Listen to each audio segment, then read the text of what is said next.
and the discussions in Geneva took important steps forward, with progress between the US and Ukraine on an updated peace framework. I can reassure the House that work is ongoing to refine this plan. And Mr. Speaker, we're clear about the fundamental principles here, that Ukraine's sovereignty must be maintained, that Ukraine should be able to defend herself in future, and that matters about Ukraine and its future must be determined by Ukraine. We are clear their voice must always be at the heart of the process, and elements relating to Europe and NATO will need the consent of Europe and NATO members. So there's still a long way to go and a tough road ahead, but we're more committed than ever to this cause and to pushing forward on this process.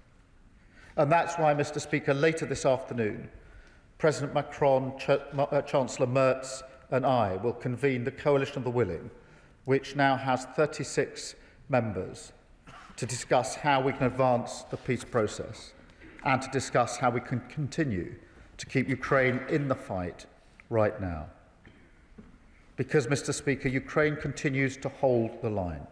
They continue to mount a fearless defence of their country.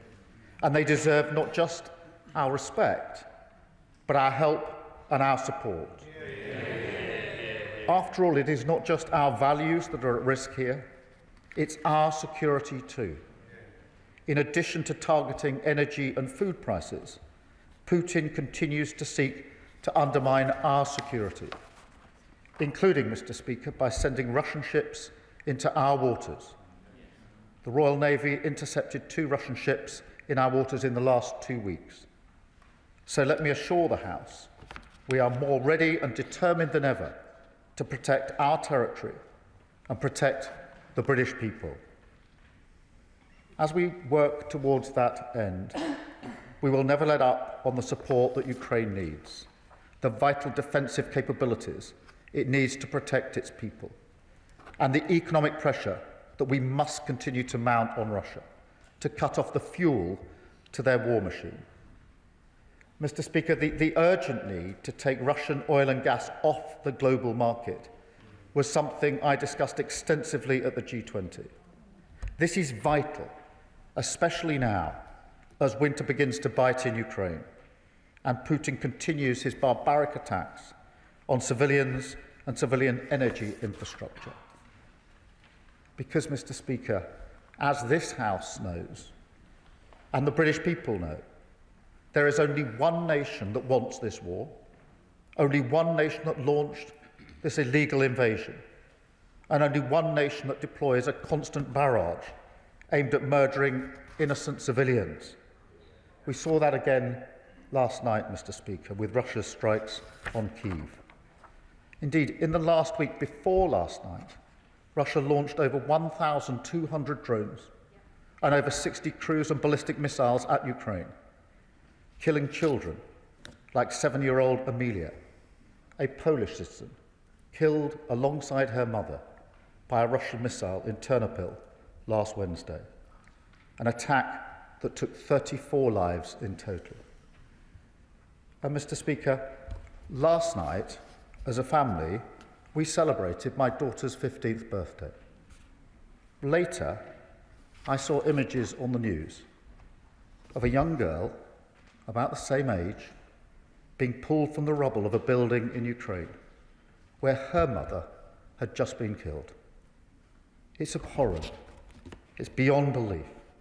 Yet Ukraine lives this same story every night in their cities and every day on the front line, where so many Ukrainians are killed fighting for their freedom. And, Mr. Speaker, we should not forget that Putin's aggression, his illegal actions, and his total disregard for human life has taken a huge toll on his own people. Thousands of Russian soldiers are killed every single day. 100,000 have been killed attacking Donetsk. In total, more than 1 million Russians have been killed or injured, all because of the depraved ambitions of one man.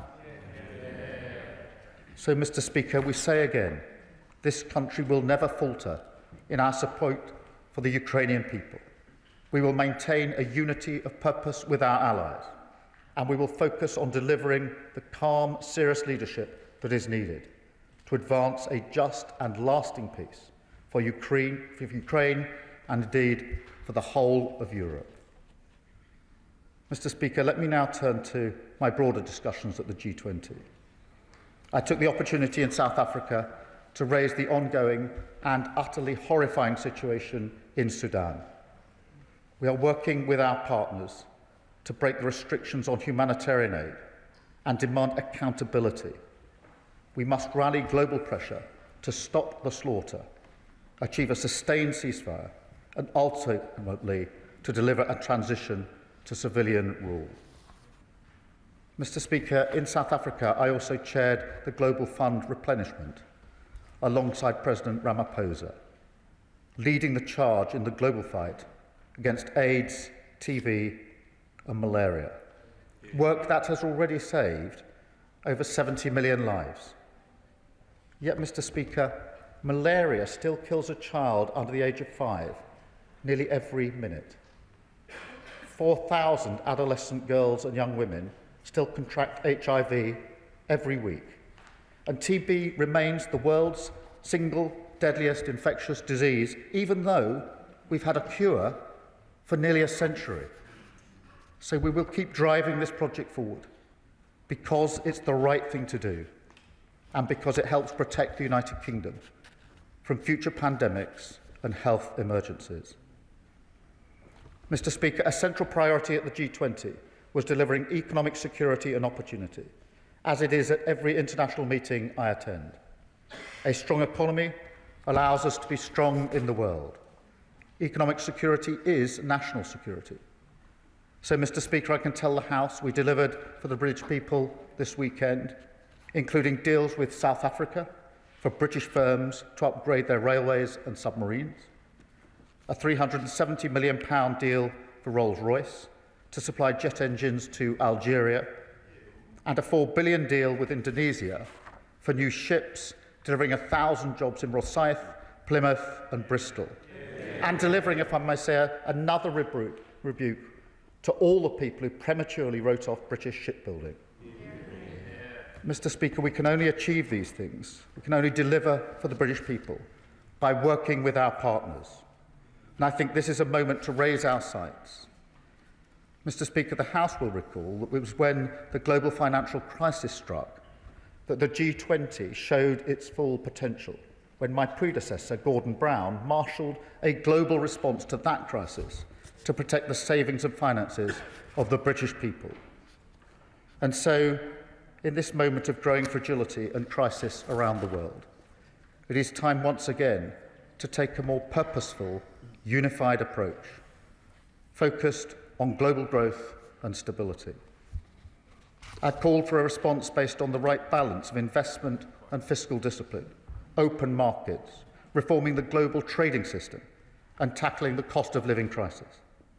That approach was echoed by the leaders' declaration from Johannesburg. And, Mr. Speaker, I'm also pleased to say that the summit confirmed that the UK will take on the presidency of the G20 in 2027, the first time it's returned to the UK since 2009. It will be a proud moment for our country, part of our work to restore Britain's international leadership, which was neglected for so long. And we will use that presidency to drive the agenda that I've been talking about today, to drive growth and opportunity, to create jobs, cut the cost of living, and fundamentally strengthen the economic security of the British people. That is what we're doing at home and abroad, and I commend this statement to the House. Kemi Badenoch, the Leader of the Opposition. Mr. Speaker, can I thank the Prime Minister for advance sight of his statement. We are proud to stand shoulder to shoulder with Ukraine, and our support remains unwavering. Ukraine is battling the most flagrant breach of territorial integrity in Europe in recent times. We must never forget that this war was started by Putin, who is trying to extinguish a democracy on our own continent. It is important that we stand together to defend the principle that aggressors should not succeed. The previous Conservative government led Europe in support for Ukraine. We were the first country to provide modern Western main battle tanks and to gift munitions and Storm Shadow missiles. We led the way on sanctions and trained tens of thousands of Ukrainian soldiers on UK soil. It is now incumbent on this government to leverage British influence at this crucial time for the West. Putin's relentless bombardment of Kyiv and KGB-style negotiating tactics show he is not serious about peace, which is why Russia must not be welcomed back into the international fold without a comprehensive peace agreement. So will the Prime Minister rule out support for readmitting Russia to the G7? We all want this terrible war to end. And as the Prime Minister rightly said, elements of that draft 28-point plan were unacceptable. Conservatives are clear that the blanket surrender of Ukrainian territory would mean rewarding Putin's unprovoked aggression. What is the government's position on reports that Ukraine's territorial integrity is on the table? Because if Putin is seen to emerge stronger from these negotiations, all our potential adversaries will be emboldened. Be in no doubt, Mr. Speaker, the axis of authoritarian states is collaborating to destabilize the West, aided by China, with Iran providing weapons and North Korea providing troops for Putin. It is precisely for these reasons that the government must continue to work extremely closely with the US and to understand their objectives. Parties like the Lib Dems and the Greens, who are encouraging us to decouple from the US, are putting their anti-American prejudice above national security.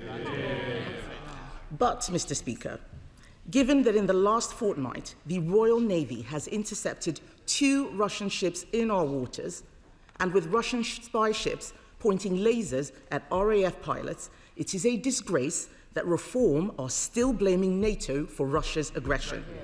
Although perhaps it should come as no surprise when their former leader in Wales was sent to prison last week for taking bribes from Putin.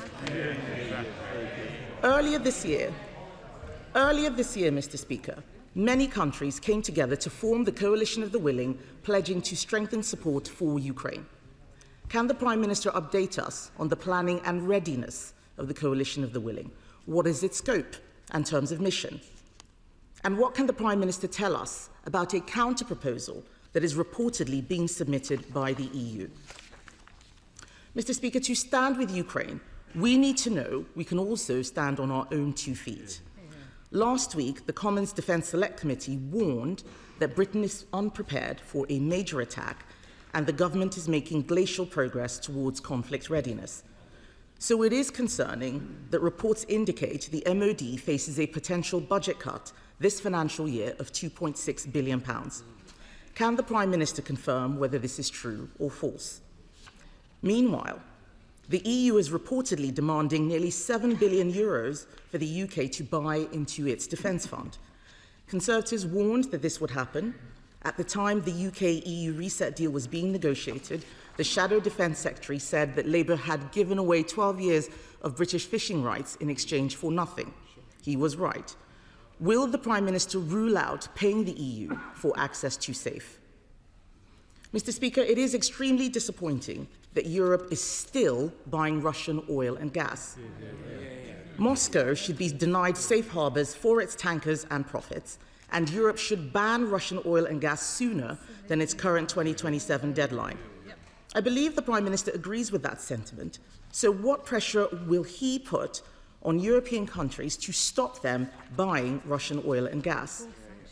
Mr. Speaker, the UK's genuinely world-leading support has made a material difference to Ukraine's ability to fight back against Russia's illegal invasion, support that I will remind the Prime Minister began under the Conservatives. Let's not forget that in 2022, Russia thought it could capture Kyiv and subjugate Ukraine within days. So let's wake up and face that threat from Russia. So finally, can the Prime Minister reassure the House that we will be boosting our own defence capabilities as well as using our influence to ensure that secure future for Ukraine? Minister. Well, can I start by thanking her for her support on Ukraine? I think it is really important that we stay united in this House. And can I readily acknowledge the role of the previous government in leading on Ukraine and, in fact, in bringing the whole House together on this issue, which it did for a number of years and allowed us a platform on which to build the support that we are now putting in place. In relation to membership of the G7, G8, look, the focus at the moment is on a ceasefire, so anything along those lines is a long way off. But we have to remember that Putin is the aggressor here. He is the one who started this war. On territorial integrity, the sovereignty of Ukraine is paramount, and that's why any questions about the future of Ukraine must be determined by Ukraine. And that is why I've been speaking frequently to both President Trump and President Zelensky. President Zelensky probably 5 or 6 times in the last 2 or 3 days on a whole range of issues. Can I join her in her comments about reform? Because it is shocking that a senior official, the leader in Wales, has been jailed for over 10 years, a very significant sentence, for pro-Russia bribes. That is extraordinary. And that is why I say, and I say again, there should be that the reform leadership should have the courage to launch an investigation. How on earth did that happen in their party? And what other links are there? But today, and this statement and the questions across the House will reinforce once again that reform with their pro-Putin approach would have absolutely no role in bringing allies together on important issues across the globe. Mr. Speaker, she asks about the coalition of the willing. 9 months ago, President Macron and I brought the coalition of the willing together. There are now 36 like-minded countries that meet and discuss frequently and align our positions and our support. That is a considerable achievement, and we have plans in relation to security guarantees, in relation to air, sea and land. Mr. Speaker, on the text of the agreement that's being worked on in Geneva, there was an intensive discussion about this, as she would have expected at the G20, involving a number of key allies, both the E3 plus key coalition of willing allies, and the strong consensus was that we should work with the text that's in existence, unacceptable though some parts of it are, because other parts are essential, rather than a different text, and that is the process that's going on in Geneva, and I think that's the right approach. On defence spending, I've made my position clear, and it goes with the strategic review of defence as well as to how we take that forward. The safe negotiations are going on with the EU in the usual way, and one of the commitments I made in relation to our reset with the EU was that we would do it by quiet diplomacy rather than shouting from megaphones across the channel. On oil and gas, she asks, and this is really important, we are taking every opportunity to have extensive discussions to take Russian oil and gas off the market. This has to be done across Europe. It has to be done beyond Europe. There are discussions I've had beyond Europe on this issue. It is vital that we press ahead, and we are doing so and taking every opportunity. But can I return to where I started? I do genuinely think it's important in this House that we're united on Ukraine. The only winner, if we divide on party political grounds, will be Putin. And I again recognise the work and the lead that the previous government took, which I was proud to support in opposition. I'm proud to take that forward as Prime Minister. I'm grateful for the support that we're getting from the opposition. Chair of the Select Committee, Dame Emily Thornberry. Mr. Speaker, can I begin by complimenting the Prime Minister on his work on the international stage? But ask him, is he aware that yesterday a statement was put out by the 22 chairs of the Foreign Affairs Committees from parliaments from across the whole of Europe, and we made it clear that we are united in the belief that Ukraine's sovereignty is not just vitally important for brave Ukrainians, but it is vital for the continued security of Europe too. And so we are very pleased to hear from the Prime Minister when he assures the House that any plan that is to be agreed will be nothing about Ukraine without Ukraine, but can he also assure the House there will be nothing about Europe without Europe? Well, can I thank her for her question, but also reassure her I did see that letter that was put out yesterday. And she's absolutely right that this conflict affects Ukraine and Ukraine's sovereignty, but it also affects the whole of Europe, including the United Kingdom, both in our values and our security, and materially in relation to things like the cost of living and the price of energy. Nothing about Ukraine without Ukraine, nothing about Europe without Europe, nothing about NATO without NATO are key principles that sit behind the work that we're doing. Daisy Cooper, Deputy Leader of the Liberal Democrats. Thank you, Mr. Speaker, and may I thank the Prime Minister for advance view of his statement.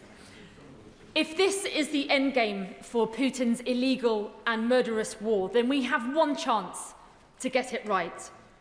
One chance to safeguard the future of Ukraine and one chance to safeguard the future of Europe. The stakes could not be higher. Many of us fear that President Trump is gearing up to betray the rights of Ukrainians. Ukrainians who have fought valiantly in the face of war crimes, torture and the abduction of thousands of children. The White House has tried to deny that Trump's original 28-point plan was a Russian wish list, but that is precisely what it was. We Liberal Democrats welcome the statement from the Prime Minister that Ukraine's sovereignty must be maintained. So when the Prime Minister speaks with the Coalition of Willing this afternoon, will he relay that all major parties in this House agree with him in unequivocally ruling out any proposals that limit Ukraine's sovereignty to defend itself now or in the future must be ruled out, including its right to join defence alliances like NATO? Mr. Speaker, will the Prime Minister also offer his support and that of the Coalition of Willing to join President Zelensky for any future negotiations with President Trump, so President Zelensky doesn't have to suffer the indignity of being bullied by Trump on his own once again, and so that Europe can show a strong and united stand?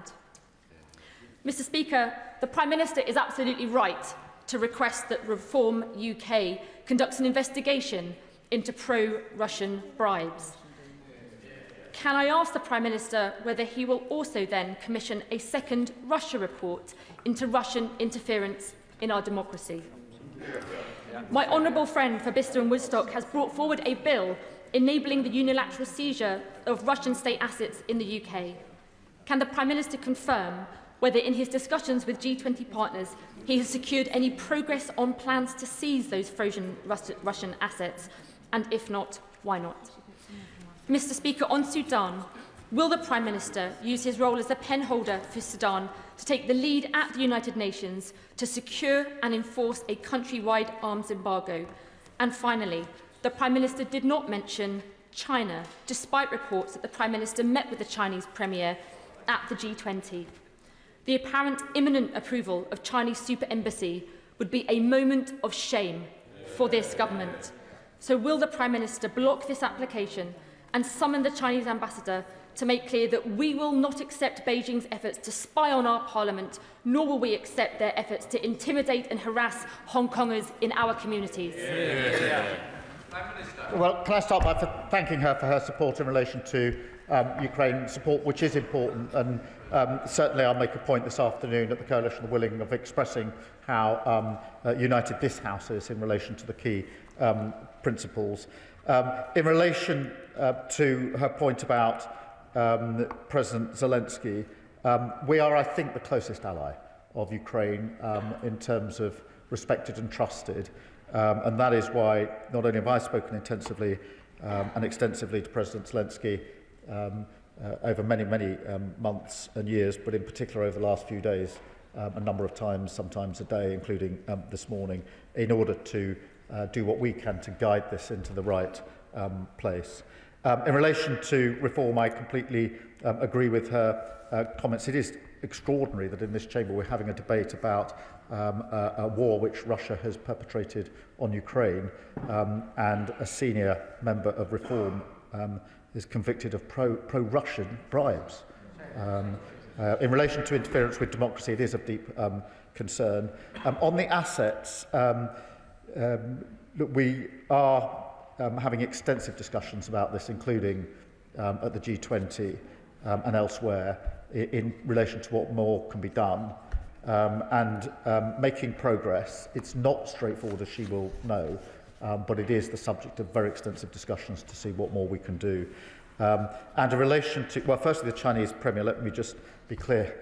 I said hello and shook the hand of the Chinese Premier at the G20. We're in the Leaders' Lounge together, and it would have been a little bizarre and discourteous not to have done so, but we didn't actually engage in any substantive discussion.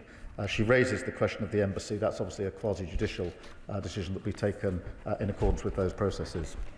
Manjit Singh Desi, Chair of the Select Committee. Thank you very much. I welcome the Prime Minister's update statement to the House, but, Mr. Speaker, let's be under no illusion.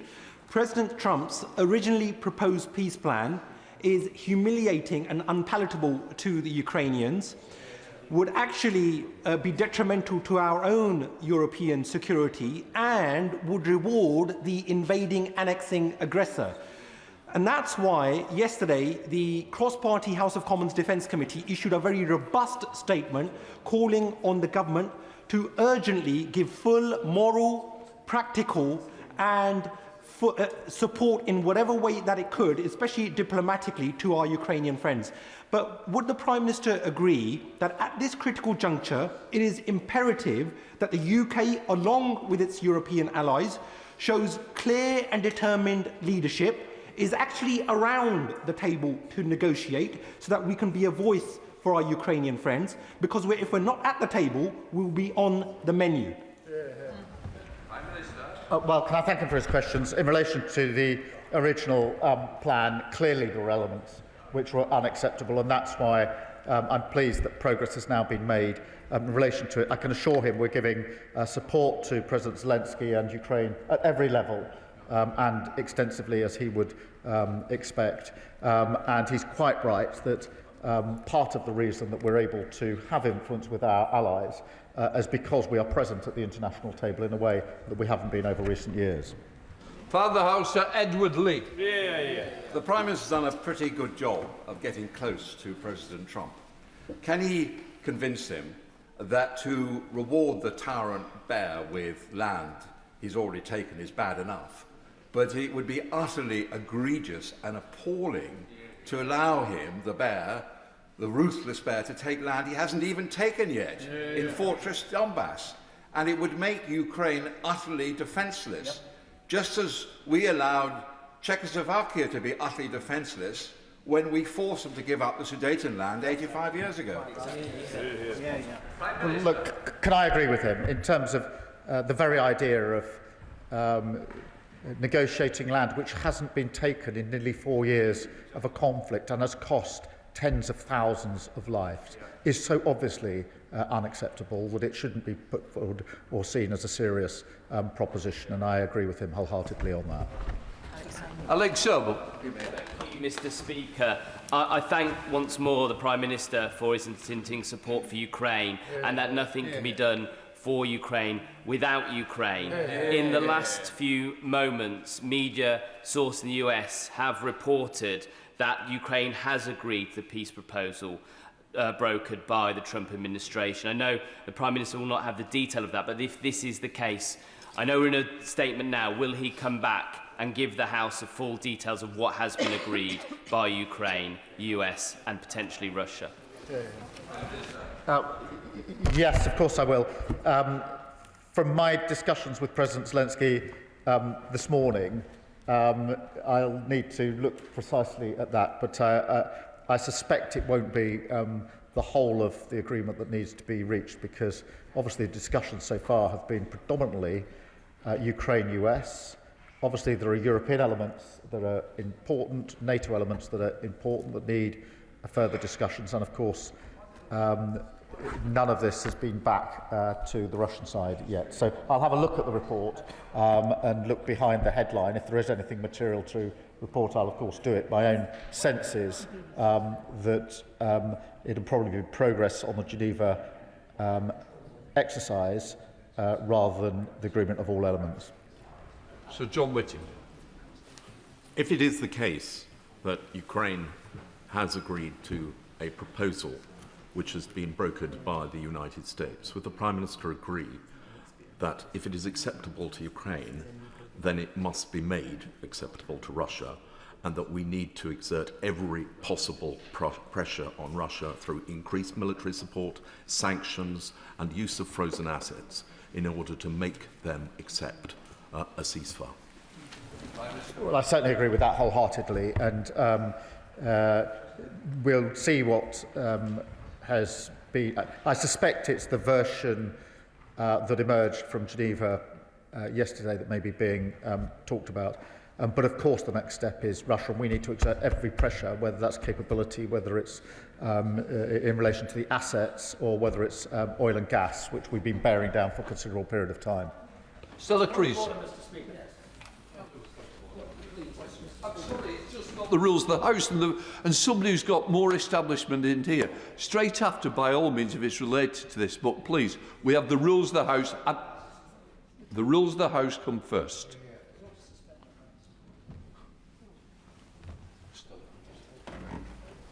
Thank you, Mr. Speaker. I think we all understand this is a breaking situation. Can I ask the Prime Minister, because in such an uncertain world we know that allyship is integral to our own security, and that post-war generation created both the NHS and NATO because they understood the power of collective solidarity. I'm very pleased to hear him talk about the importance, therefore, of the safe negotiations, because our work with Europe isn't about replacing our relationships with NATO, but strengthening them.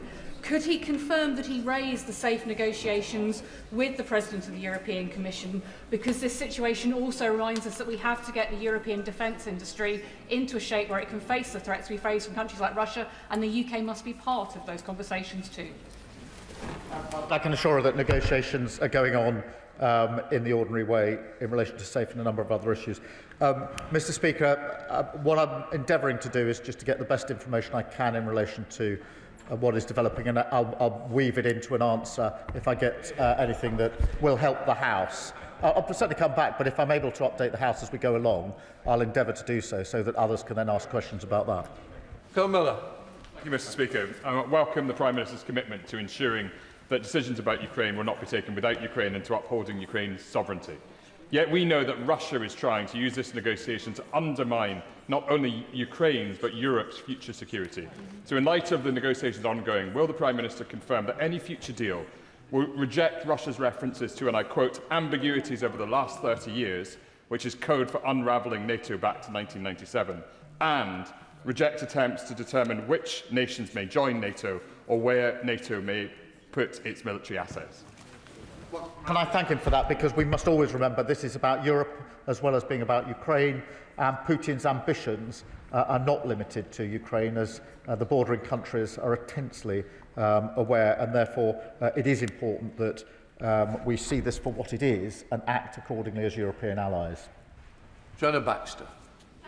Mr. Speaker, I appreciate this is a developing situation, but we do know that at least 19,546 children from Ukraine have been stolen by Russia, sent to over 400 locations across 8 time zones. We know that 1.6 million children in the occupied territories are being subject to militarisation and indoctrination. We know that 200 military training camps turn Ukrainian children into Russian soldiers, and we know that 1 in 10 of the children who have been rescued from Russia have reported that they've been sexually abused. So, can the Prime Minister remind President Trump that behind every one of those figures is a child? And can he assure the House that any peace plan that's agreed will deliver the safe return of all the Ukrainian children who have been stolen?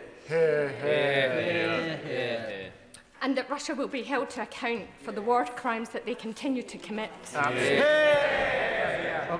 Can I thank her for her campaigning and all of her efforts to keep a constant light on this appalling situation. It is shocking that Russia is treating these children as a weapon of war, kidnapping and subjecting them to all sorts of abuse and ill treatment. And we are doing and must do everything we can to safeguard these children and to get them back to their families where they belong. Sir Julian. Thank you, Mr. Speaker. May I ask the Prime Minister to focus on the question of effective security guarantees? Security guarantees only deter aggression if there is no doubt that the guarantor will act in accordance with the guarantee he has given. And therefore, if there is a security guarantee to unoccupied Ukraine, it is absolutely essential that the guarantor has some forces on the ground, because otherwise a guarantee to an unoccupied region that is a strategic vacuum can lead to a wider war by miscalculation by the killer in the Kremlin. Well, can I thank him for his question? That's why we've done so much work with the Coalition of Willing in relation to the capability and the planning for land, air and sea, with detailed plans now, which they're as advanced as they can be until we know what the next stage of the proceedings are. It's also why we and I have worked so hard with the US to get a US security guarantee going alongside the Coalition of the Willing, so that the two go together. And he'll have seen that that is part of the discussion in Geneva, on which we've managed to make some progress. Fleur Anderson. Thank you, Mr. Speaker. I join many others here today in welcoming the recent progress on the war in Ukraine and at the G20 in Geneva and most recently. Putin is continuing to circumvent sanctions by other countries. Will the Coalition of the Willing work with those other countries, as the Prime Minister has explained will happen, to ensure that the money is cut off that's continuing to fuel the war and will enable a just and lasting peace and rebuilding of Ukraine? Well, I thank her for her question. This question of sanctions is absolutely vital, and bearing down on any individuals trying to circumvent those sanctions. And that's why we put in place the sanctions and the measures behind the sanctions, and we work with allies to make them enforceable. Stephen Flynn. Mr. Speaker, I think it's important to begin by stating that those on the far right who parrot the views of Putin and those on the far left who seek to undermine NATO are no friends of Ukraine. Now, I was pleased in the Prime Minister's statement to hear the unequivocal approach he's taken to responsibility in this regard, and rightly pinning it on one person, Vladimir Putin. He did, however, equivocate in relation to his response to the Leader of the Opposition with regards to the G8. Now, Katja Kallas from the European Union was very clear in her comments this morning that Russia cannot be in the G8. She said definitely not. Surely he agrees with that. Well, look, I mean, Russia's the aggressor here, and obviously these are questions for the G7 to determine. But I can tell him the focus is very much on the process at the moment, which is getting the ceasefire and getting an end to this conflict. Can I join him in his question, in the point he makes about those on the left? Because the Green Party, of course, says we should pull out of NATO at a moment like this. They also say, by the way, that they would make renting a property landlords unlawful, but selling drugs lawful. I have to say, I find that a little odd, outside the school gate. Thank you, Mr. Speaker. Last week in Rochdale, I joined our proud Ukrainian community to mark the Holodomor, which was Stalin's forced famine of millions of Ukrainians in the 1930s.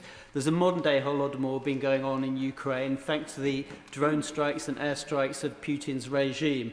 So does he share my disgust, absolute disgust, at the treacherous actions of the former leader of Reform in Wales, who had lined his own pockets with cash from the Russian regime? And does he agree that Reform UK's refusal to carry out a full investigation just proves they really are Putin's poodles?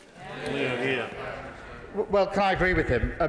This is clearly a really serious case. If any other party would want to investigate to assure itself that how did this happen? This is not a minor transgression.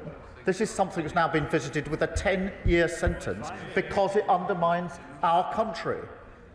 Surely the Reform leadership would want to know, how did that happen on their watch? And also, what other links are there between their party and Russia? No wonder they're Putin-friendly, How on earth could they respond to a situation like this? There's no point standing up and saying you support Ukraine if within your own party you are pro-Russian. Sandra Mitchell.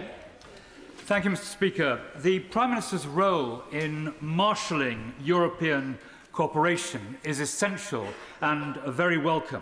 Would it not be obscene and unconscionable for any country, indeed one that is one of the permanent five at the United Nations, that has invaded their neighbour, murdered its citizens, to get away with it, to profit from it, let alone rejoining the G7? Mr. Speaker, have we not seen this film before? Do we not know how it ends? Yes. I'm grateful for him for raising this. That is why it is really important that we make the case for and ensure that it's a just and lasting peace, because we have seen this before. We've seen agreements brokered before without security guarantees, with the inevitable result that Putin will go again. And that's why, in relation to all of the principles I've been operating on, setting up the coalition willing, and in all my discussions, it's got to be a just and lasting peace. It's got to be one that actually deters Putin from doing this again, because we know that without that deterrence, without those consequences, he has the ambition to go again, and he will go again, and we must guard against that. Uma Kumaran. Thank you, Mr. Speaker. Can I thank the Prime Minister for his steadfast leadership on Ukraine? My constituent, Roxolana, is one of the tens of thousands of Ukrainian families with a loved one missing under special circumstance. Families who don't know if their loved ones are detained, a prisoner of war, or even alive. It's likely Russia has not notified the ICRC on the status of thousands more prisoners of war. Yeah. On behalf of Roxolana and of all the Ukrainian families I met this weekend at St Mary's Ukrainian School, can the Prime Minister assure this House that the UK will support every effort to ensure that Russia complies with international humanitarian law regarding the treatment and identification of prisoners of war who are their loved ones and their families? Prime Minister. Well, can I thank her for raising this and also for her work bearing down on this, in particular the meeting she had at the weekend. This is a really serious issue. We are raising it with our allies. It is further evidence of the total disregard that Russia has for any of the principles of war, even in an unjust war, and we will continue to bear down on it. Gavin Robinson. Mr. Speaker, over the last 18 months, the Prime Minister has shown himself to be influential and purposeful at significant times in this crisis, so I thank him for that. Mr. Speaker, whilst events may be superseding the statement this afternoon, there are some principles that should not change. Aggression must not be rewarded. Violence should not pay. There has always been an alternative to violence. But when the Prime Minister says rightly that there should be a just and a lasting peace, does he recognise that it may be difficult to sell a lasting peace to the people of Ukraine if so-called allies are forcing President Zelensky to accept an encroachment on his sovereign territory, and that those allies should be robustly defending Ukraine rather than allowing so-called friends to allow the loss of territory? Well, can I thank him and give him my assurance that I'm acutely aware of the need for this to be a lasting peace for Ukrainians, that is a large part of my discussion with President Zelensky as to how we bring that about, but I'm extremely mindful of the fact this has to be just and lasting for the Ukrainians who didn't start this war, don't want this war, have suffered hugely under this war, and need to be reassured that if there is a peace, it is going to last, and they're not going to be subject to the same thing in just a few years' time. Nia Griffith. Indeed, Madam Deputy Speaker. Well, I very much commend my right honourable friend's efforts to engage our allies in support for Ukraine. And does he agree that resolve, unity and support from the West is absolutely vital to give Ukraine the guarantees that it needs for a lasting peace? And how optimistic is he, therefore, about the resolve and commitment that he will secure from the Coalition of the Willing later today? Well, I'm grateful to her. I'm very confident about the assurance from the Coalition of the Willing, because we've already agreed plans between the countries and the coalition willing that are as advanced now as they can be until we know the next stage of the process. Obviously, what I want to ensure is that that is forged or welded together with US guarantees alongside of the coalition willing, which will be then the strongest possible guarantees. Richard Ford. Speaker. The Prime Minister welcomed the inclusion in the 28-point peace plan of security guarantees. Point 10 of the proposed plan says if Russia invades Ukraine, it would lead to a decisive, coordinated military response. Who would coordinate that response, and what does the Prime Minister anticipate would be the UK's part in it? I thank him for his question. Without going to the details, but the plans that the Coalition of Willing have drawn up are about capability and coordination and command structures, and therefore a huge amount of military work has gone into exactly how that would operate in practice. So these aren't simply countries saying, here's some capability that I'm prepared to put on the table, as it were. They're military plans capable of being put into effect when they're needed. Joe Powell. Thank you, Madam Deputy Speaker. Can I thank the Prime Minister for all his efforts on ramping up the economic pressure on Putin, including oil and gas and the shadow fleet. On the $300+ billion of Russian sovereign banking assets in the West, we know there are a few holdouts in the European Union who don't want to mobilise this loan backed by those assets as a down payment on reparations. Could he update us on what progress has been made to get that over the line and get that money moving? Yeah. Well, I thank him, and a proposal has been put forward in relation to how the assets could possibly be used. Obviously, that does require a high level of agreement by various interested parties. That's why extensive discussions are going on as to how we can make that progress. But there's no pretending that it's simple and straightforward. It isn't, but that shouldn't stop us trying to make further progress.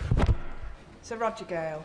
Thank you, Madam Deputy Speaker. I understand that the order of the day when dealing with Mr. Trump is flattery. I'm afraid, Madam Deputy Speaker, that 42 years of experience in this House haven't yet qualified me for that level of sycophancy. The presentation of a Kremlin wish list by the White House as a peace plan is risible, something that the Prime Minister has indicated rather more elegantly than I am myself. Would the Prime Minister seriously consider, if necessarily unilaterally, ensuring that the legislation goes through so that the frozen Russian assets can be used to support the Ukrainian war effort? On the assets, I do want to make progress.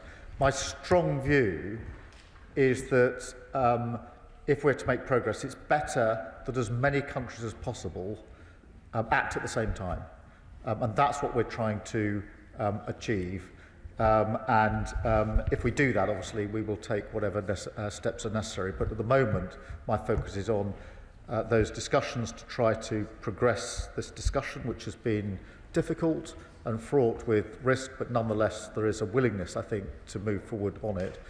And then other discussions I had in the margins of the G20 were with countries outside of Europe to see whether they will act at the same time along with us if we get that far, because I do think it's important to do so. Alex Barris-Curtis. Madam Deputy Speaker. Madam Deputy Speaker, I'm very proud to represent Cardiff West in this place. Nathan Gill, the former leader of Reform UK and Wales, was elected to serve the people of Wales in the European Parliament. But as we now know, he served not only himself, but the interests of Russia, having admitted not one, not two, but 8 counts of bribery, and is now serving 10.5 years in imprisonment. So I know the Prime Minister will join me in condemning this treachery, but will he also join me in demanding that the leadership of Reform UK, who unfortunately typically can't be present here today, launch that independent investigation into this act of treason? Well, he puts the point very powerfully, and it must be uncomfortable to hear this for the Reform Party. This is completely undermining our national security. It can't be right for a political party represented in this House to simply close their eyes and ears to this. There has to be an investigation. There has to be a level of reassurance that there aren't other links, to Russia within the Reform Party and how this came about in the first place. And so his question is very good. It should be deeply uncomfortable for Reform MPs to be sitting in this House, hearing this, knowing they're sitting on their hands and doing absolutely nothing about it. Richard Tice. Thank you, Madam Deputy Speaker.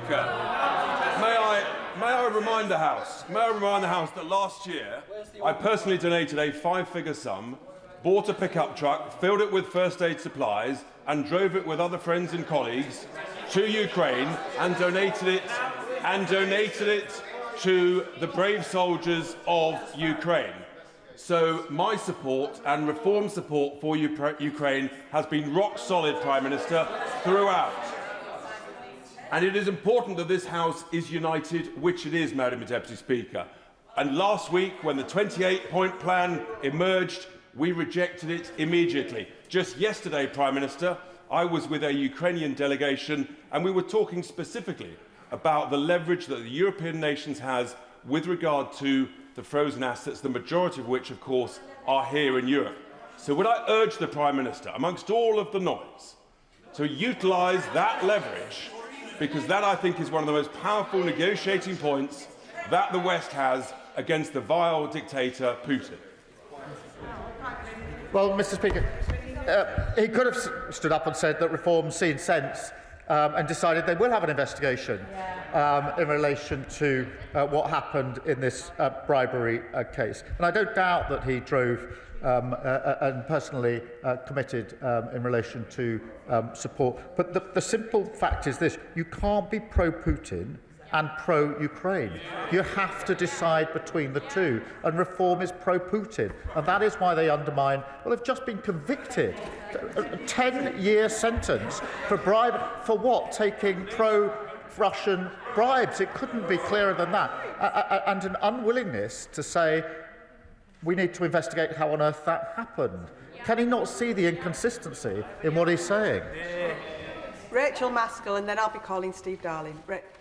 Thank you, Madam Deputy Speaker. It is feared that the brutality in El Fasher will only intensify and also spread to Tooele and beyond if international action isn't convened and focused on the resolutions that are needed, not least to stop the incursions with drones supplied via the UAE and mercenaries as well. Could the Prime Minister say more about what happened in South Africa to put that focus which is necessary and what the next steps are to stop the expansion of the atrocities we're witnessing in Sudan?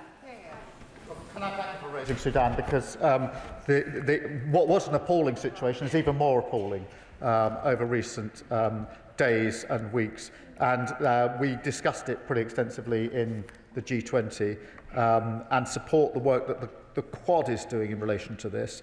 And that is aimed predominantly at a ceasefire and the provision of humanitarian aid. This is the worst humanitarian situation in the world, and bringing about a better resolution. Madam Deputy Speaker, can I just do my best to update the House in relation to the news? As I understand it, and this is coming to me secondhand, so I'm not, if this turns out to be not entirely accurate, I hope the House will forgive me. I'll come back and correct the record. But my understanding is this is not a new agreement. It is Ukraine confirming they're happy with the draft that emerged in Geneva yesterday, which of course doesn't cover the question of territory. So my best understanding is this is a confirmation of basically what came out of Geneva, that it isn't a new set of proposals or agreements in any way. So I think that's what it is. If I get more information, I'll update the House and we can discuss it in due course. Steve Darling.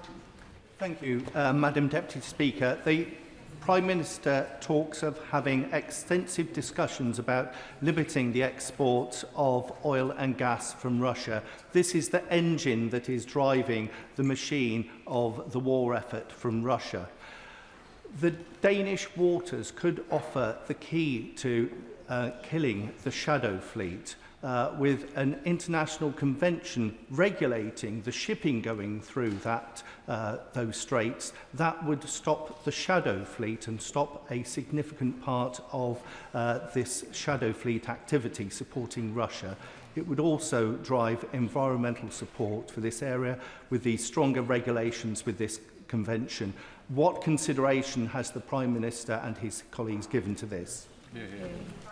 Can I thank him for raising this, because how we deal with the shadow fleet is something we discuss regularly, and Danish authorities can do a lot and do a lot in their waters, as do Norway and other countries in the region. And we are looking at what further we could do in relation to the shadow fleet, because his underlying point is hugely important, which is the oil and gas are fueling Russia's aggression here, and that's why we need to ensure that oil and gas is taken off the market. That can only happen if we deal, amongst other things, with the shadow fleet. Graham Downey. Thank you, Madam Deputy Speaker, and can I thank the Prime Minister for his continued support of Ukraine. Can I, furthermore, going back to the announcement at the G20 regarding the £4 billion deal with Indonesia, can I thank the Prime Minister for his efforts in securing that maritime partnership programme for Babcock, which will benefit people in my constituency, securing hundreds of jobs. Does the Prime Minister agree with me that that is testament to the skills and experience of the workforce at Rosyth, and will he continue to do everything that he can to support shipbuilding in Scotland and at Rosyth in particular? This is such an important point, because winning these deals, whether it's the Indonesia deal that we finally finished concluding whilst we're at the G20, or the Norway frigate deal as well, it is only possible for us as a country to conclude those deals where we have to compete against others in the world. The frigate deal was against France, Germany and the United States because of the quality of the workforce, their professionalism and commitment to delivering on time. And that is why, after the Norway frigate deal, I went up to the Clyde to see the workforce, to say thank you to them for putting me in a position where we could secure that deal. And I'd be grateful if he passes that on to his constituents. Sir Alex Shelbrooke. Thank you, Madam Deputy Speaker. Madam Deputy Speaker, signals matter. Right now, Putin thinks he's getting his own way. So, regarding even the answers the Prime Minister has given about the G7, can I just ask the Prime Minister, as a point of principle, would he sit around a table if the indicted war criminal Putin was sat at it? No, I wouldn't. And I took my first opportunity at the United Nations Security Council when I was there last year, my first opportunity as Prime Minister, be very, very clear as to where I stand in relation to, in that case, the Security Council, but the principle applies elsewhere. You cannot be or subscribe to international law and the UN Charter if you're in breach of it by this illegal war. Patricia Ferguson. Madam Deputy Speaker, and I thank my right honourable friend for the work he is doing to secure peace in Ukraine, and I also thank him for his very good comments about BAE Systems, which is partially located in my constituency of Glasgow West.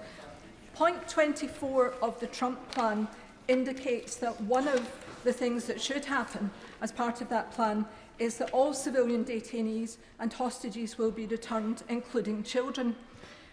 The kidnapping of children is such a heinous thing to do, and a war crime in and of itself, that surely, as a mark of good faith, Putin shouldn't wait for any agreement on this plan or other plans, but should release those children immediately. And in saying that, I pay tribute to my honourable friend, the member for Paisley and Renfrew South, for the work she has done over many months on this issue.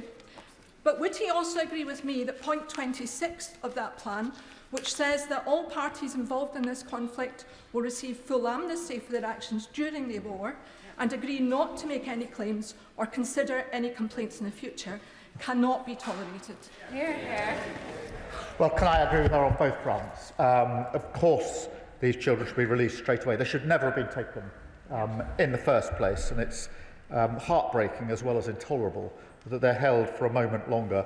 And as for amnesty, no, I do not agree with amnesty for Putin and others for their illegal acts. Dr. Ellie Chowns. Thank you, Madam Deputy Speaker. I'm deeply concerned that it appears that American negotiators have been listening more to the unreasonable demands of the Russian aggressors rather than to the security needs of the Ukrainians. Can the Prime Minister assure me that in his conversations with President Trump, he has made absolutely clear that the voices of Ukrainians have to be front and centre in securing any just and lasting peace? I can assure her that in all my discussions, the principles I set out to the House, that matters on the future of Ukraine must be for Ukraine, have been the guiding principles in everything that we've done. Olivia Blake. Speaker, and I thank the Prime Minister for his statement and actions. If we do achieve peace, which we're all hoping we do, the efforts to rebuild Ukraine cannot just be about infrastructure. They have to also be focused on rebuilding people's lives, from those who have been devastatingly injured, those who've lost loved ones, and civil society, which has been really tested. What will the UK government do to make sure that there is the funding and support in place to allow not only the rebuilding of buildings, but the rebuilding of civil society? I thank her for her question. She's right, it won't be just about rebuilding infrastructure. It will be about the rebuilding of society. And that's why I was really pleased last year to sign the 100-year agreement we had with Ukraine, which was intended to and does show that this isn't agreement just for the duration of the conflict, but is something that goes well beyond the conflict to the lasting relationship that I hope we will have between our two countries. David Mundell. Thank you, Madam Deputy Speaker, and I was very pleased that the Prime Minister also mentioned Sudan, and we can't be blind to Russia's malign interest there or indeed across the Sahel. But can I ask him specifically what discussions he had with Prime Minister Modi about his approach both to Russian oil, but also to what appear to be his overly friendly social media posts towards President Putin? Well, I won't disclose all the details of my discussions, but he can rest assured that the principles that I've set out to the House guide me in all of those discussions. Rupa Hook. Thank you, Madam Deputy Speaker. I thank the Prime Minister for his statement and updating us all while this is obviously a fast-moving situation. Last week at the OSCE, we harrowingly heard from our Ukrainian counterparts how 20,000 children have been abducted by Russia since this war began. So can I ask him again to reiterate that in the just and lasting peace that we all seek, that they are at the centre of all this, and to send a clear and immediate message, as Pink Floyd might have put it, hey, Putin, leave those kids alone. Well, I agree with the principle she puts forward. I'm not sure I'll put it quite in the terms she does, but I think the sentiment is one that's shared. But I mean, you know, this is just the idea of kidnapping children as an act of war and a weapon of war is just so disgusting, frankly, that we should do absolutely everything we can, not only to ensure that the children are safe and secure in return, but also there's full accountability. Matt Pritchard. Madam Deputy Speaker, can I thank the Prime Minister for his statement? But if I may, just sort of, Madam Deputy Speaker, caution the Prime Minister. I understand that the reports that were referred to by the Honourable Member for Leeds North West are a single source US official, unnamed, and I just think that we might be falling into a trap here that others want us to fall into, and that is bouncing the Ukrainians ahead of an arbitrary deadline of Thanksgiving Day. So I think we need to ensure that officials and all of us are able to verify sources and corroborate, even if they are reported in the mainstream media and repeated in the United Kingdom. So therefore, Madam Deputy Speaker, I'm still allowed, I believe, to ask the question, what reassurance can the Prime Minister give the people of this country, and indeed Ukraine, that President Trump's very bad 28-point plan is not now replaced by a bad 19-point plan, because we all know from history that both Ukraine, Europe, the United Kingdom, and even our allies, the United States, will rue the day that we roll over for Putin. Because if we reward the aggressor, we know that history tells us they come back for more. Can I thank him? And my instinct is with him on the breaking news. I spoke to President Zelensky about 4 hours ago, and I've obviously spoken to him extensively, so I've got a pretty good sense of where he's at on this. I'm intending to speak to him again this afternoon, but I think... I'm sorry? Well, my instinct is that this probably isn't anything of greater significance than what was coming out of yesterday. If it is, of course, I'll make another statement. But I spoke to him this morning and got a very clear sense of where he's at. I'm intending to speak to him again this afternoon. We've got the coalition are willing. If there is anything, I will, of course, update the House. But he's right to caution the underlying point he makes, which is that we must hold to the principle that matters about the future of Ukraine are for Ukraine. And that means we must be engaging as extensively as we are with the President and the Ukrainians to make sure that every step of the way we are taking into account in a practical sense that matters for Ukraine must be for Ukraine. That can only happen if we're talking to them in the way that we are. Peter Swallow. Thank you, Madam Deputy Speaker. May I refer members to my register of interest and thank the Prime Minister for the leadership he has shown on Ukraine.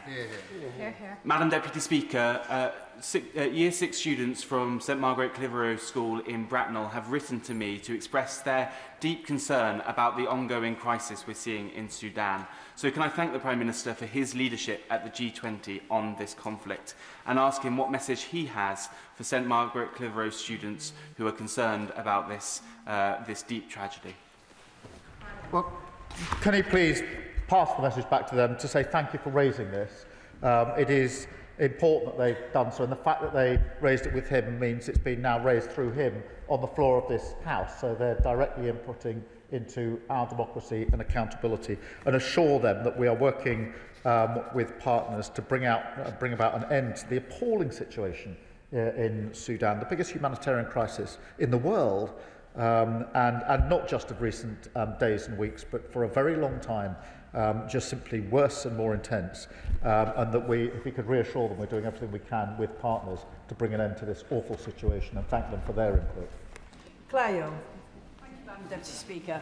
The Prime Minister referred to Putin's barbaric attacks on civilian energy infrastructure.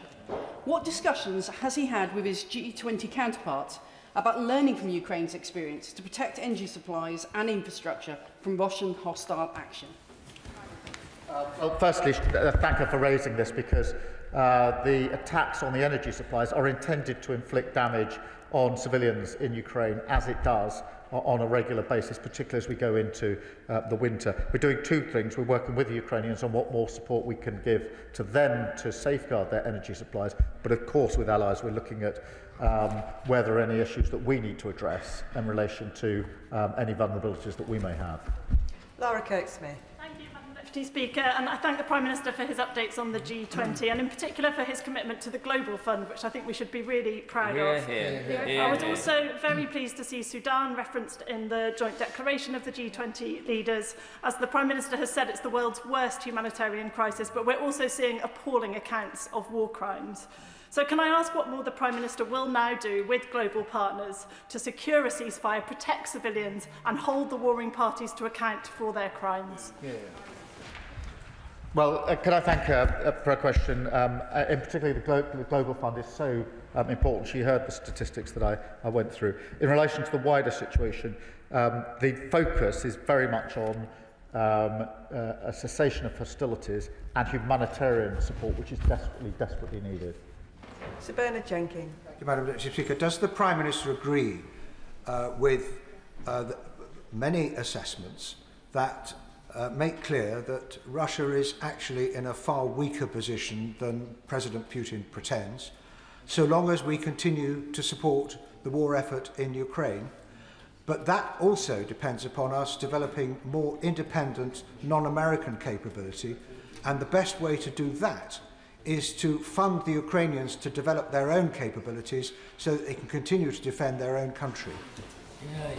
Well, can I thank him for that, because it is important that we make clear that Russia is in a much weaker position than they pretend, and we should always remember that the early briefings and intelligence in relation to this conflict were that Russia would achieve its end in a matter of a few weeks at the very beginning of the war. Here we are nearly 4 years in, and because of the fearless defence of the Ukrainians, supported by others, that hasn't been the case.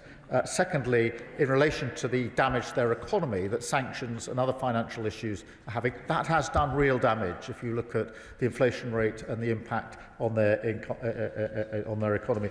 But his central point is really important because the plans of the coalition of the willing are premised on Ukraine having the capability that it needs, around which the plans that we've put in place would operate, not as a substitute or as an alternative, but actually based on Ukraine having the ability and capability within Ukraine to do what it needs to do to safeguard and self-protect. Catherine Atkinson. Thank you, Madam Deputy Speaker. Trains, planes and submarines. The Prime Minister put the pride of Derby manufacturing front and centre of his G20. Millions saw him on a train made in Derby, halfway around the world in Johannesburg, showing the world what our city is famous for. Will he tell us more about what the deals he secured means for my constituents who work at Rolls-Royce and in the rail sector? And will he continue his focus on winning international deals for more high productivity, high skills, high wage jobs? She's an incredible champion for Derby, and it was really incredible to be in Johannesburg, sitting in a train that had been made in Derby.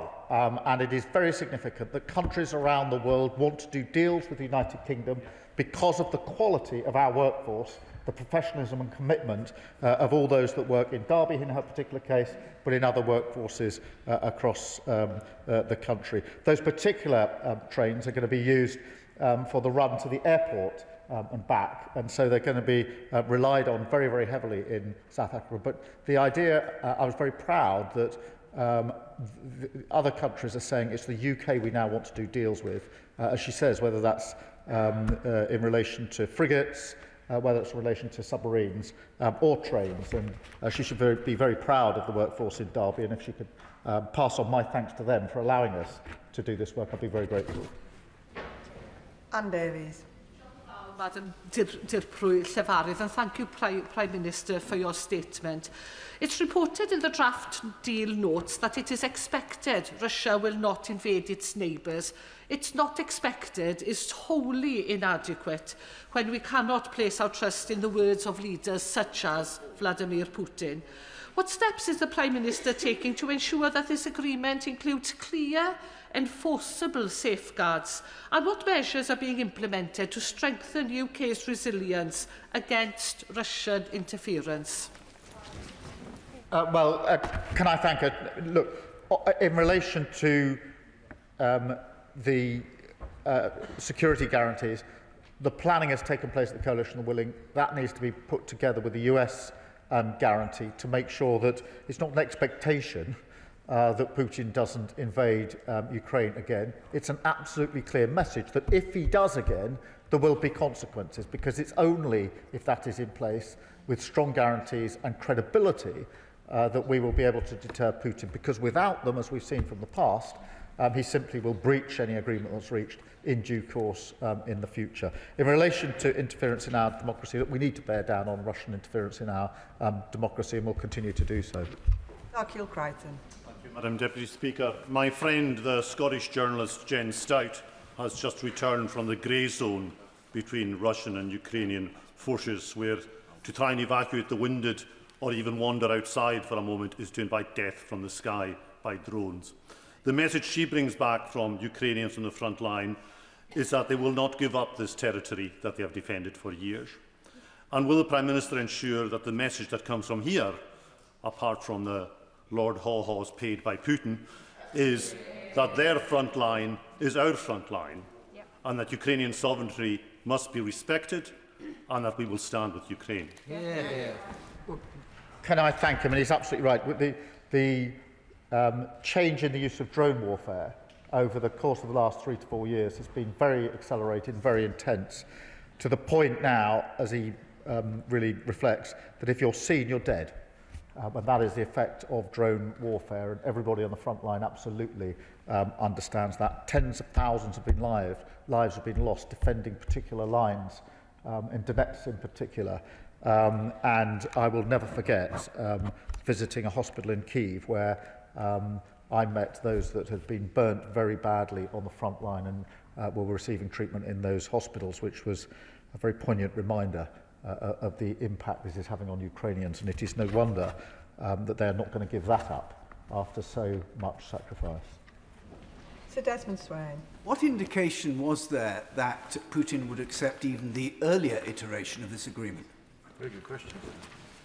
Well, I'm not able to say because I've not been involved in any discussions with Putin as he would have expected. But I mean, the main thing is to be clear that the draft was not acceptable in a number of respects, but did have essential elements which are going to be required, which is why the work is being done to ensure that we get to a place that is acceptable to Ukraine and then can be used as a basis, I hope, of some sort of negotiated outcome.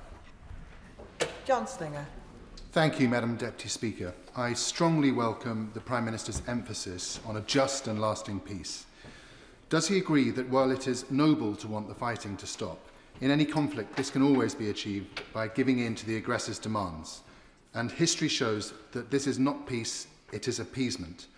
Does he further agree that Ukraine must not be forced to give up its territory and long-term security needs, not only for their defence, but because this would weaken the very principles of sovereignty and the rules-based system, endangering us all? Can I agree with the principles he set out and assure him that I'll make the point at the meeting of the coalition this afternoon that I always make when we meet, which is whilst we are working for peace and trying to put in place security guarantees, we must not let up on keeping Ukraine in the fight now. It is a big mistake, and I do worry that because of the hope of peace, it is always possible that the focus goes off the fact that Ukraine needs support now to stay in the fight, and we must never lose that focus. Robin Swan. Thank you very much, Madam Deputy Speaker. The Prime Minister's statement says that Putin continues to seek to undermine our security. So when a deal is done to the satisfaction of Ukraine, can the Prime Minister give this House an assurance that the defence and the preparations for our security against Putin, because he won't give up, will continue in regards to the work that we continue to do? I can give him that reassurance, but I'll give him the reassurance that we won't wait until there's some agreement in place to ensure that. We're taking those measures now. Jim Dixon. Thank you, Madam Deputy Speaker, and on behalf of my constituents, can I congratulate the Prime Minister in demonstrating UK leadership by supporting the Ukrainian government and President Zelensky to turn the 28-point peace plan, which very much appears to have been authored by Russia, into a much more acceptable 19-point peace plan, which clearly needs to be built on. Does the Prime Minister agree with me, and again the majority of my constituents who contact me, that it's vital the UK and Europe remain absolutely steadfast in their support for Ukraine to achieve a lasting and just peace? Well, I do agree with him and his constituents, and we are doing everything we can to ensure that. It is remarkable that through the coalition of willing, which is mainly European countries, but not just European countries, Japan and Canada and Australia were centrally involved in our discussions over the weekend. There's been such a singular purpose in supporting Ukraine. Ben Opsy-Jackson. Thank you, Madam Deputy Speaker. And I appreciate that this statement might be being outpaced by events outside of this chamber. But negotiating this peace deal with Russia seems to be at odds with nearly 4 years of steadfast military support. The overriding message is that the rules-based order means nothing, that we'll acquiesce to countries that breach sovereign borders, and actions no longer have consequences. The Prime Minister may as well be waving a piece of paper at Heston Aerodrome. The message this sends to our adversaries, and specifically the message it sends to China, is that the West will be too weak to take action if China invades Taiwan. He mentioned earlier that Russia will face consequences if it invades again. So when he says a just and lasting peace, what consequences will Russia face for their current actions, or can they act with impunity? We had a pretty good tone up until now, but I'm not here waving some piece of paper.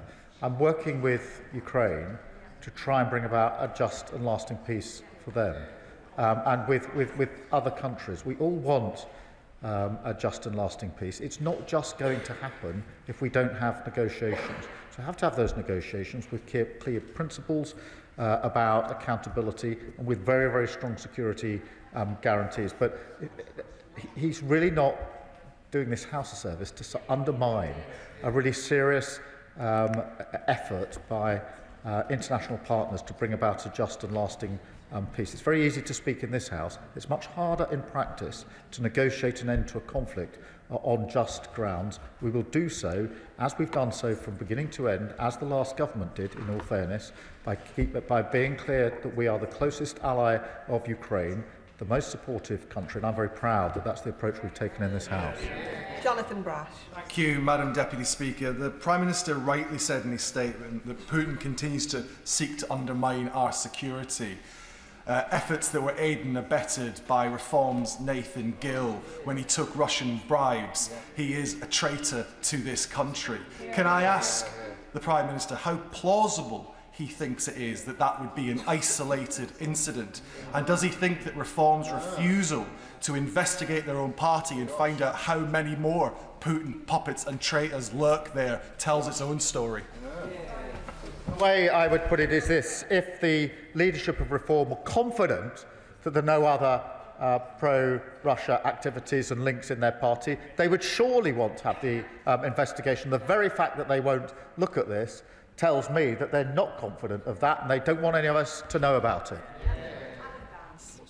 Deputy Speaker, will the Prime Minister reassure my constituents in Yeovil that he will oppose any peace deal that rewards Russia for its aggression, whether that is carving up Ukraine's territory or allowing Russia to join the G7, because if Putin gets what he wants, this will never end? Well, I can reassure his constituents that we'll absolutely fight for a just outcome and a lasting outcome, and he can tell his constituents that we're working very, very closely with the Ukrainians on this, as we've always done, supporting Ukraine for as long as they may need. Chris Vins. Thank you, Deputy Speaker. And I thank the Prime Minister for his statement today and his continued leadership on a global scale, particularly in terms of Ukraine. Can I also welcome his statement with regards to the investment this government is going to put into the Global Health Fund? And I absolutely recognise the importance of tackling HIV, tackling malaria and tackling TB. But can I put a personal plea in for my Harlow constituency, Anne Strike, a Paralympian and a polio victim, to continue to lead on the world stage in the eradication of polio? We are so close, but global conflicts like Ukraine obviously meaning that we're seeing more incidents of polio in future. He's a proud champion for Harlow, and I'm very pleased that he's raised polio in that context and linked it to his constituency, because we mustn't lose sight of the devastating impact of polio, of HIV, of AIDS and TB, and they're having a devastating effect across the globe, and they are a threat to us as well if we don't act. Dr Danny Chambers. Deputy Speaker, I thank the Prime Minister for his reaffirming his commitment to the Global Fund. I actually secured a backbench business debate about that last week, so we really do appreciate that. The Army Training Regiment in Winchester trains about 20% of new recruits, puts them through the basic training, and I was actually there last week at the Passing Out Parade. It is scheduled to close next summer in 2026, and the replacement facilities in Perborough are not due to open until 2030 at the earliest, although we've heard that's going to be delayed. Will the Prime Minister review this decision? Because a 4-year gap between one facility closing and another opening when we're rightly trying to increase troop numbers doesn't really make sense to anyone. Can I thank him for raising that issue? And I haven't got the details to hand, but what I will do is make sure that in written form I get him a full answer in relation to the points he's raising. Sammy Wilson. Thank you, Madam Deputy Speaker. And I know that many of the Ukrainian refugees in my constituency have welcomed the continuity between the previous government and the current government and its support for Ukraine. President Zelensky is under great pressure at the moment from some within the American administration to accept an unreasonable deal. And will the Prime Minister assure us that he will give his commitment to the President of Ukraine to ensure that he does not have to give in to the unreasonable demands of land surrender, of restricting the ability to defend itself in future, and also Russia not paying for the crimes which they've committed in Ukraine. It's important for Ukraine, but it's also important to send that message out to Russia that we will not reward the aggressor. Well, I agree with him, and I give him that reassurance, and that's why we're working as closely as we are with the Ukrainians, particularly the President, but at all levels. Vicky Slade. Deputy Speaker, can I refer the House Register of Interest as a host of a Ukrainian? Given the growing instability around the world, the absence of the US President at G20 and COP30, how will the Prime Minister use the close relationship between the UK and America to ensure that Trump doesn't undermine the ability of global partnerships and agencies to keep us all safe from all types of problems ahead? Well, I'm grateful to her, and it's very important that we make the case for multilateral work across the globe, whether that's G20 or COP30, and we will constantly make that case, because it's very important for a rules-based system across the world, of which the UN is one, and the principles of war are another, but it is also in our own interest as the United Kingdom. Jim Allister. The Prime Minister has told the House today that he and the United Kingdom will never falter in support of Ukraine. Does that mean that the United Kingdom is not part of the pressure on Ukraine to concede territory already occupied? And how could the ceding of territory be other than the rewarding of terrorism, the rewarding of aggression, and the whetting of the appetite of the aggressor? Well, the approach we've taken is based on the principles I've set out to the House, and is absolutely rooted in what the Ukrainians want out of this, and that is why we are speaking and working so extensively with them in relation to these negotiations. But all matters about the future of Ukraine have to be for Ukraine, and that is the guiding principle in everything I've been doing. Monica Harding. Thank you, Madam Deputy Speaker. I was pleased to see Sudan was included in the G20 consensus. Could the Prime Minister lay out what that will look like in practice, as it looks like the atrocities of El Fasher are likely to be repeated in Kurdistan? What protections will be in place for the safe passage of civilians, humanitarian workers, the funding gap in assistance, and importantly, what conversations with or about states who are said to be funding the belligerents and keeping the war going, including the UAE? Can I thank you for raising that and reassure her we're having extensive conversations with the Quad that are driving this forward on all fronts, but most immediately on the humanitarian situation, and we'll keep the House updated. And the final question, Jim Shannon. Thank you, Madam Deputy Speaker. Can I very much thank the Prime Minister for all that he does for the United Kingdom of Great Britain and Northern Ireland, for the Western world. It is appreciated by many. There is a plan that we all hope can end the war in Ukraine, to stop the devastation and the killings. Eyes are focused on the plan, and I think of the innocents killed, the women and the children targeted, and the massacres by Russians. We think of it, children as young as 8, women as old as 80, raped by Russian monsters. The massacres in Bathboot, where over 200 people were found in a mass grave. There's more than that. If you look in video, you can see pictures of Russian soldiers torturing people, murdering people.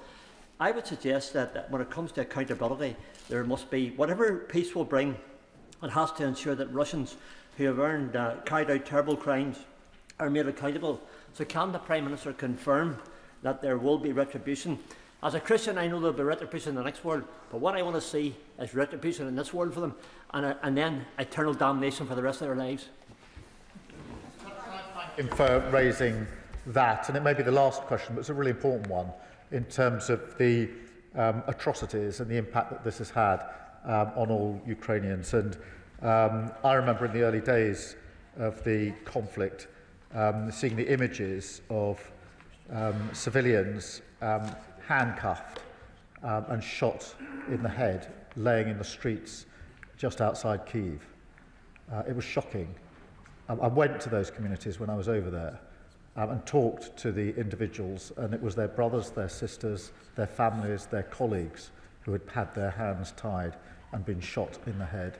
And it fell to those individuals to pick the bodies up, to put them in shopping trolleys, wheel them to their church, and try to give them the best burial they could in the circumstances. and we should never lose sight of the human impact that these atrocities have, not only in relation to those individuals, but on all of us, myself included. That concludes the statement, and I'll give the House a few moments for the front benches to settle.